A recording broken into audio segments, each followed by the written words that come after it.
bienvenue dans votre 13e jour du défi des 21 jours pour une vitalité augmentée. Alors, la question que j'ai envie de vous poser, vous reprendrez bien un petit morceau de chocolat aujourd'hui? Trêve de plaisanterie, c'est le sujet du jour, le tips and tricks du week-end. Vous êtes plutôt chocolat blanc, chocolat au lait, chocolat noir. Eh bien en fait, en fonction, donc le chocolat, c'est bien évidemment du cacao avec du sucre. Et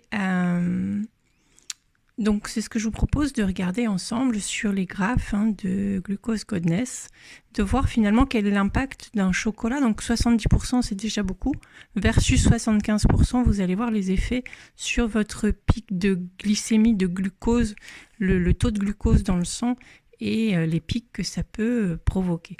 Donc vous voyez à l'image que 70% ça provoque un pic. Alors on reste dans la zone verte, on reste dans une zone qui est raisonnable et qui ne provoque pas d'effet vraiment négatif. Je n'ai pas trouvé l'information sur le chocolat blanc et le chocolat au lait, mais on peut penser de manière raisonnable qu'on serait largement au-dessus du pic des 30 mg par décilitre de glucose sur du chocolat blanc ou du chocolat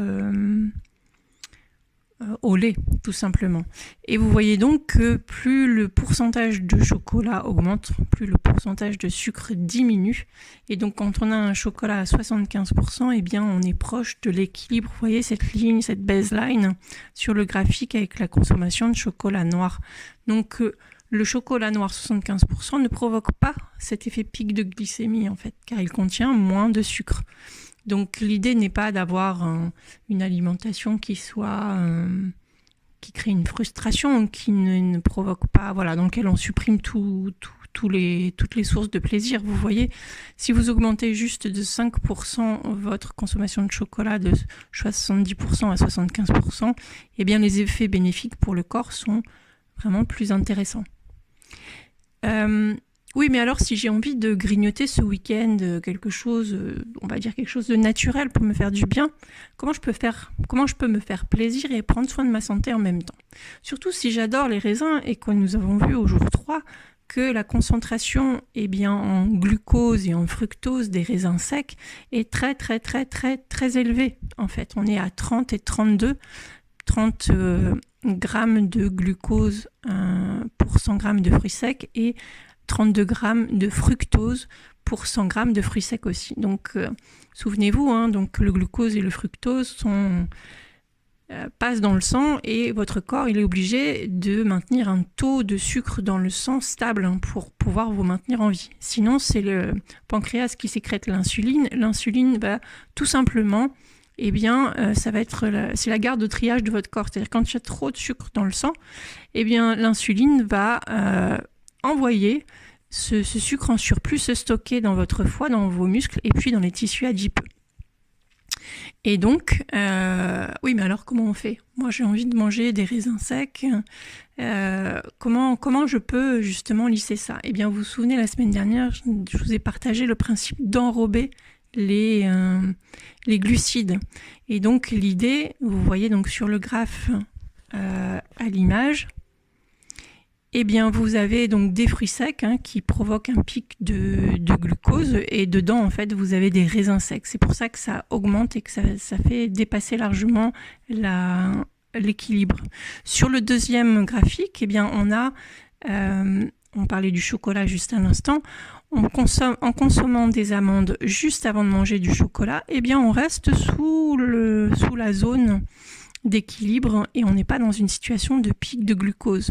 Donc, vous voyez, il y a possibilité de réduire nos pics, de consommer des choses naturelles, saines. Prenez quelques amandes avant de manger du chocolat. Si vous mangez le chocolat avec les amandes, comme c'est mélangé, c'est un petit peu différent, mais l'intérêt est quand même plus important, vous lissez quand même votre courbe de glucose.